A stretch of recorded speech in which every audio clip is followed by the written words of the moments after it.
Hey Taurus, it's Teresa with One Love, One Light. Let's see what Spirit has for you. Holy Spirit, what do we have for Taurus? What do we have for Taurus? And we have home, number 31. So I feel like there's a sense of not feeling at home. There's a sense of finding home in things or people, you know, just where things resonate and where you feel comfortable, where you feel yourself. But let's read what home has to say. Number 31.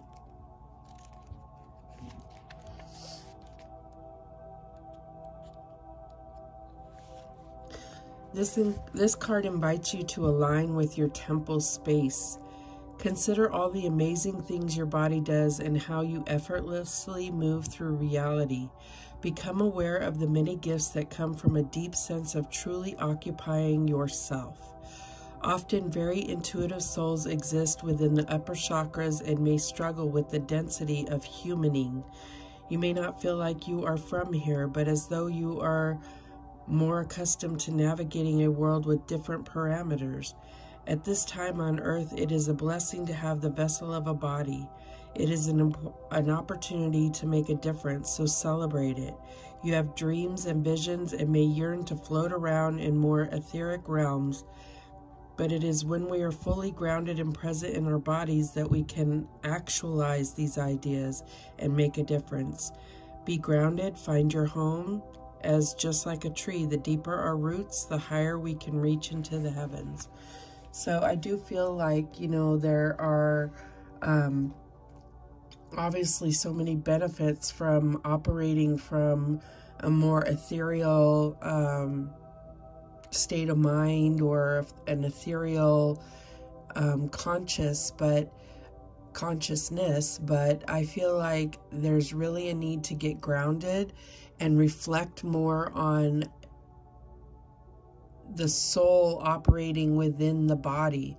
So that can be hard. It can be hard, especially when you are feverishly seeking ascension and deeper meaning to things, but to actualize that, to put things into physical being, you have to be grounded. You have to form roots. You have to find home. All right, what else do we have? Shared inspiration. Throw yourself into a new project. Be willing to let go of time constraints and rules and really be aware of whatever fulfills your heart. So look at that, fulfills your heart. I mean, it's like you're being asked to be present in exactly where you are and exactly what's going on in the moment, and not so focused on the past or the future. All right, what else do we have?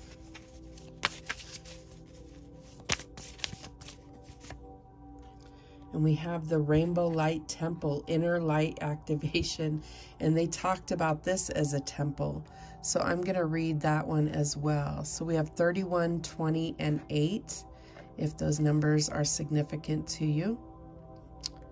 I haven't quite figured out how to make these all stand nicely, but let's read number 8 from the Sacred Seat Oracle.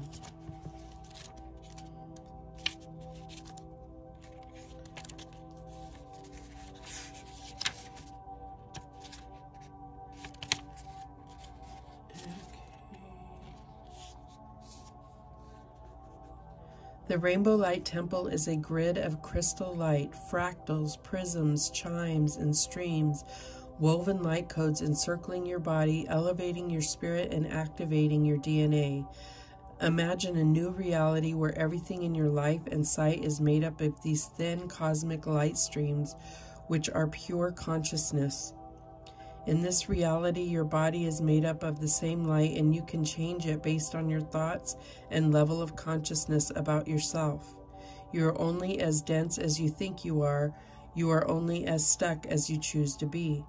If you are ready to access the Rainbow Light Temple, you will be able to activate a whole new reality for yourself. Choosing this card signifies that your energy frequencies are ready to be transformed, light encoded and repatterned. Your DNA strands are calling for an expansive upgrade. You are now welcome to take a moment to reset them to the frequencies you require for this next experience of your life.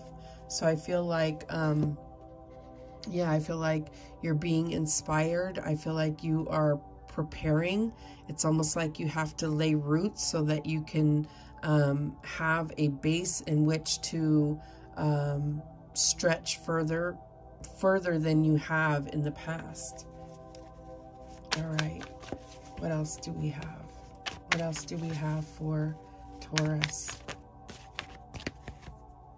And we have the Ace of Cups. So I feel like this is about home. This is what brings you fulfillment, what brings you that sense of emotional fulfillment, and what brings you that sense of worth. And I'm getting blessings and inspired action. All right, so what else do we have? And we have the Eight of Wands. Yeah, because something's going to happen where you're going to move rather quickly. This is positive momentum forward, the Eight of Wands.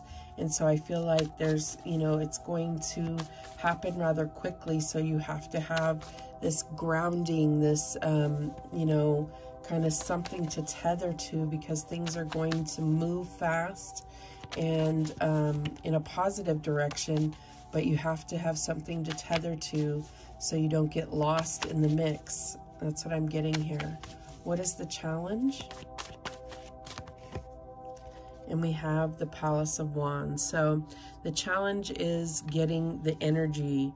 That's what I'm getting here. This is all about energy for action, physical energy,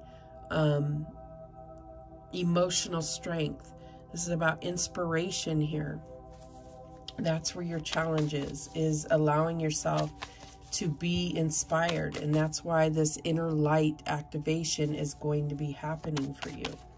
It's like a whole new activation taking you to places you haven't been even within. What is the advice from Spirit here? And we have the Seven of Coins, patience. Patience and understanding that you have invested the energy and the time and the emotional investment, and you will have a harvest here. That's what I'm getting. And I feel like that's what this activation is going to bring forth, is abundance and prosperity. What's the outcome here? Yes, the Ten of Cups. There you go. That is what the outcome is. That's what this Ace of Cups is carrying you towards. This ultimate abundance of family, love, emotional fulfillment, and being able to share that with others. The bottom of the deck is the Nine of Swords. So your mind, your logical mind, is what gets in the way of things. But this is when you, I feel like when you are too far into dreams and imagination, there's definitely a place for that. But you have to get grounded so that you don't get lost in your thoughts and in the logical space that your mind can present, which could be nightmares and anxiety and trying to control things, right? Let's clarify. Show me that Ace of Cups. What's that Ace of Cups about? I'm sorry, I'm so stuffed up.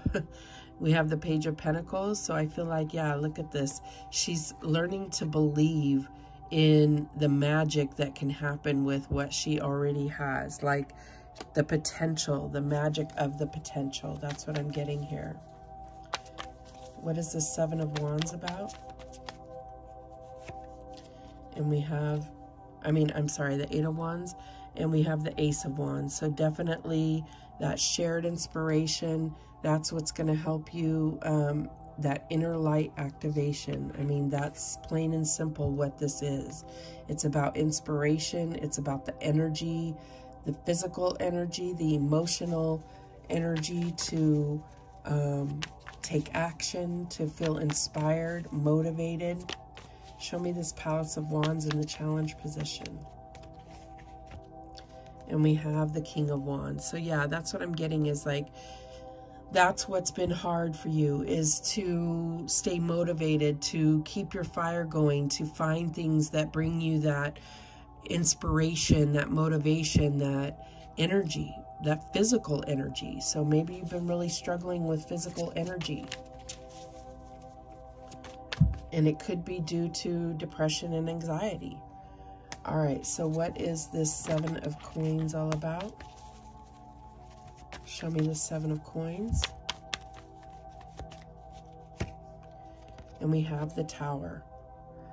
So yeah, it's like you're waiting for the Tower to happen. You're waiting for something bad to happen. That is what this card is all about. Expecting the worst and then it actually coming true, because that is what you're focused on.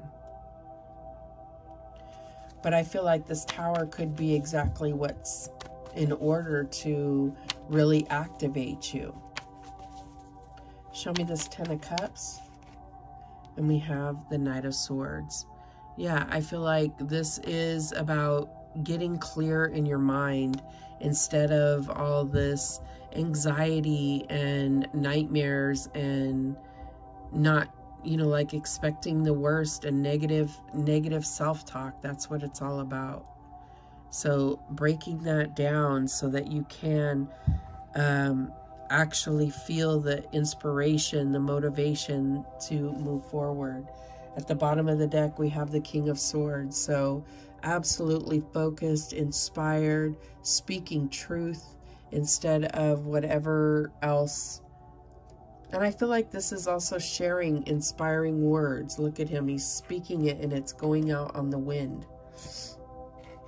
All right. So this is all about that activation, that inner light.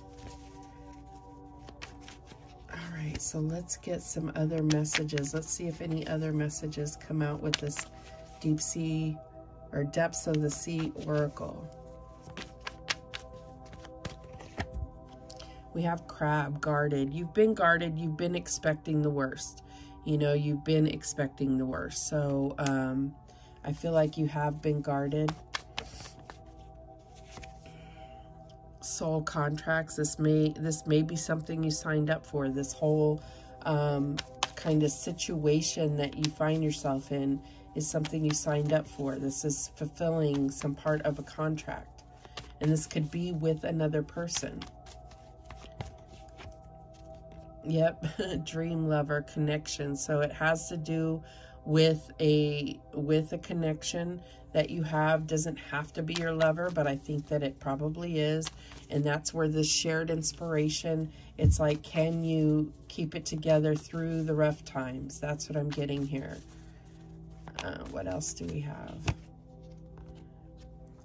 Seaweed conditions. So yeah, these are the rough times. These are the conditions. Not conditions like stipulations, but the conditions, like almost like the weather conditions, or the, you know, the, what's the word I'm looking for? The terrain, if you will, like that you are trying to navigate. Let's get one more. And we have triggerfish, issues and fears. And this is exactly this. This is like everything, your worst fears may be coming true because that's what you're focused on, and that's going to trigger you. But your triggers help you to determine what needs to be healed. Where do you have shadow energy? The bottom of the deck, we have hammock, introspection. Yes. Just like I said, where this is, triggers help you to figure out things, you know, that's where you start when you're trying to overcome your shadow, not escape your shadow, but overcome it and acknowledge it and accept it, but not let it rule you. All right, so let's go ahead and get some closing advice here. We have travel. Seeing the surface of the ocean is not the same as diving deep to see the coral. Absolutely. Direction. Trust your inner compass and find your bearings. Dive. You don't find pearls on the seashore. So this is all about taking the journey within. Absolutely. Prudence. Don't be lured by the siren's song. So don't get sidetracked by other things. Be focused on what you want to accomplish, what you want to bring light to within. And at the bottom of the deck, we have safety. Don't be too proud to go back to shore. It's okay to have to start over sometimes. All right, those are the messages that came through for you. Thank you so much for watching. I do appreciate it. Please, please, please subscribe. And remember, the universe has your back, and so do I. Take care.